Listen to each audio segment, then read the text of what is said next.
Hey, we are going to go live here in 1 sec. Right now, I'm going to make sure that we're streaming to Facebook first so that everybody can watch. So just give me a sec while I set that up.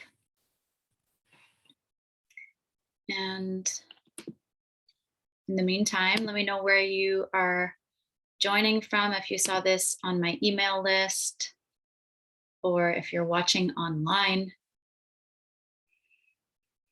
Okay. I think we are ready to go now. You never know here. Technical details. Bear with me for 1 second. I can't wait to share with you on this topic today. Okay. It's happening. Here we go. 5, 4, 3, 2, 1. 30 seconds. Okay. Here we go. 5, 4. We're ready to go. So I wanted to pop on live here to talk today about a really important topic, which is how do you be your full spiritual self without vomiting? That's what I titled this live stream.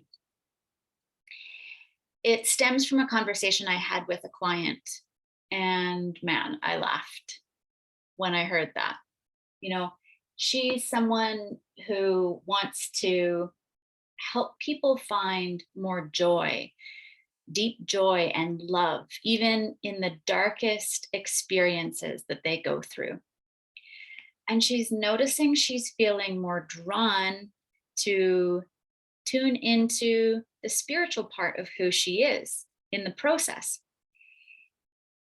And during our conversation, what I started noticing coming up was a resistance to something that she was drawn to. And often this happens in my coaching practice with private clients and people in my group program is we want one thing.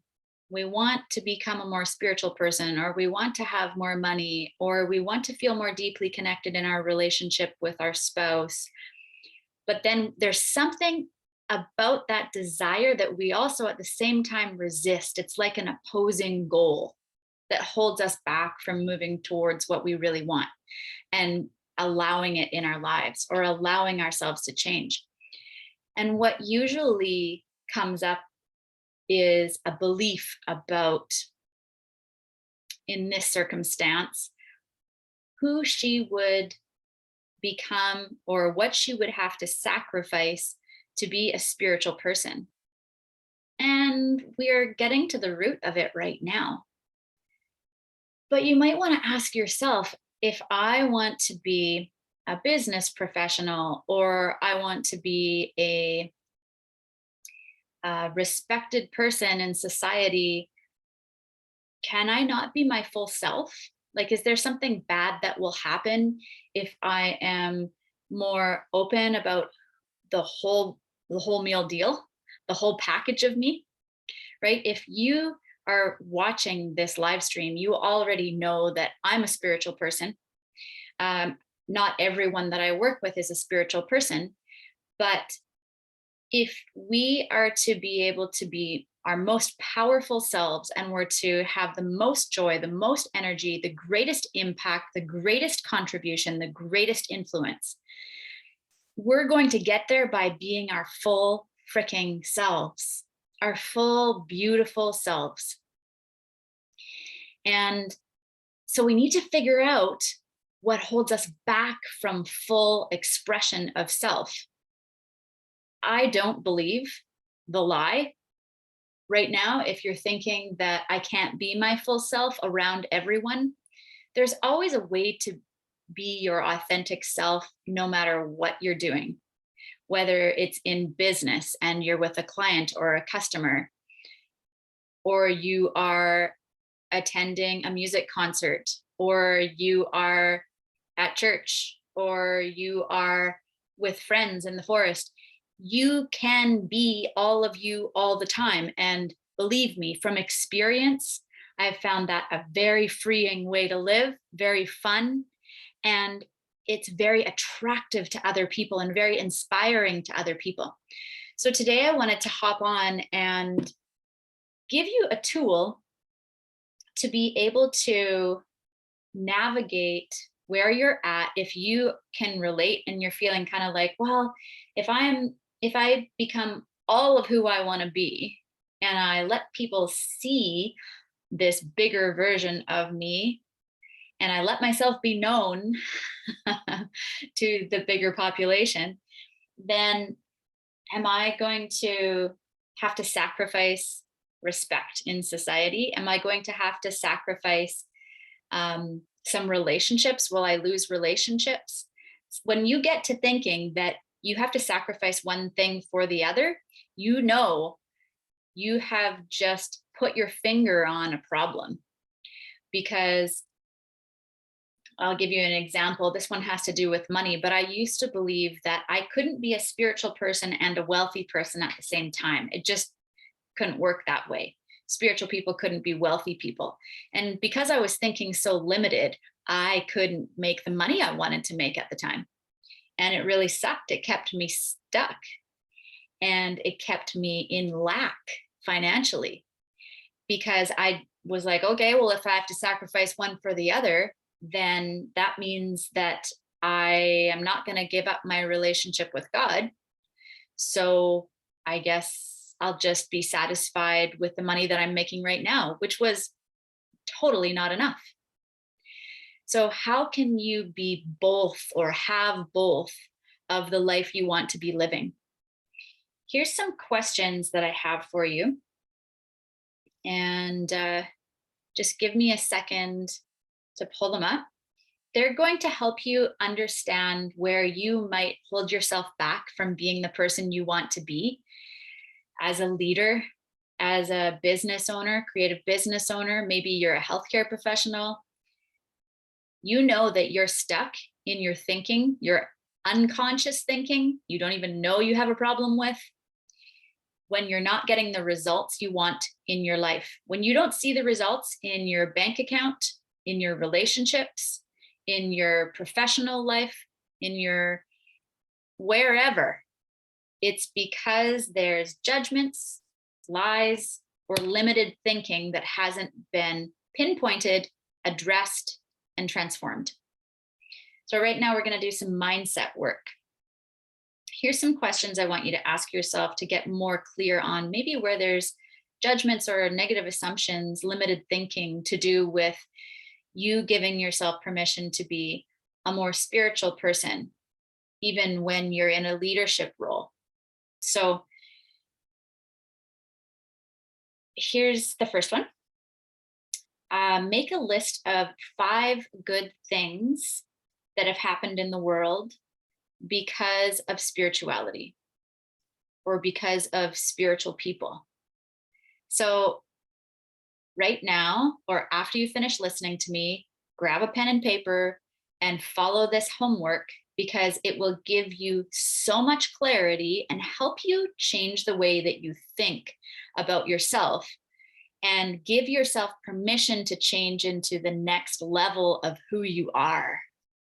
This opens the doors to you expanding and growing and receiving and living the kind of life you want to live, having the impact you want to make. Here's another question for you. Make a list of all the awesome things or ways that being more open about your spirituality will add to your life. Again, that one was make a list of all the awesome things or ways that being more open about your spirituality and just letting yourself be a more spiritual person, no matter what that means to you, how's that going to add to your life? Write down at least 3 ways that that would add to your life. And then last question for you is make a list, or last homework piece, make a list of how being a more spiritual person and letting yourself be seen as a more spiritual person will help other people? How will you giving yourself permission help other people, inspire other people, free up other people, be like a gift to other people? Then you can fill in these blanks. Being spiritual equals, what are the first words that come to mind?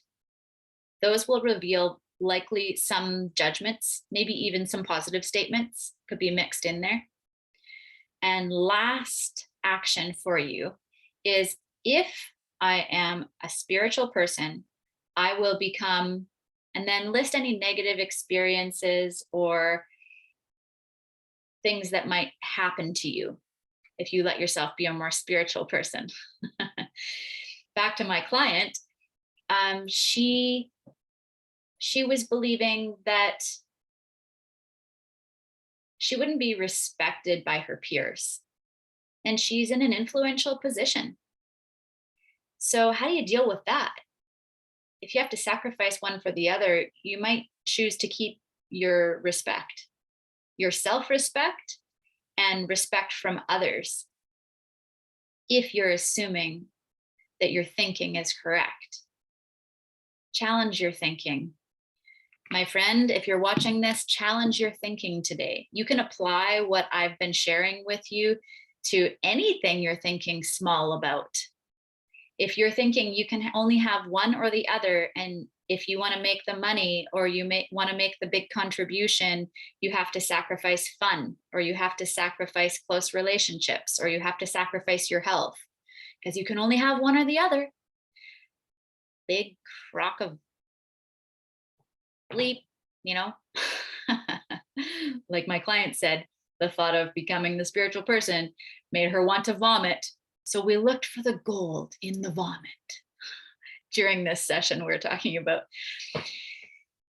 You know, I want to help as many people as possible, but my favorite people to work with are people who are ambitious, and they actually want to be challenged, because they're people who never, ever, ever, ever want to stop growing. They're leaders in their fields, and they want to just be able to impact more people. Like by 2%, they want to be able to help through their work to transform other people's lives for the better. And they're usually open spiritually, or they are drawn to developing a more spiritual side, or they want deeper connection with God. So I help these people be able to do that, as well as have the professional success, health, and happiness that they want. So if that's you and you're watching right now, I want to invite you to reach out to me, because I have 3 20-minute consultations that I have space for over the next week. And I often call them deep joy sessions. I also offer wild wealth sessions, but maybe I'll go live on that tomorrow. Wild wealth. What does that mean? Is that okay? Yeah, we'll talk about that in another live stream. But for now, if what I've been talking about today was so meant for you, and I know it was meant for 1 or 2 of you in particular, I can feel it, reach out to me and we'll schedule that complimentary 20-minute deep joy session and help you be more of the fullest expression of yourself, so you can step into greater levels of expansion and impact, whatever that means to you. Okay, have a wonderful Thursday, and we'll talk to you soon.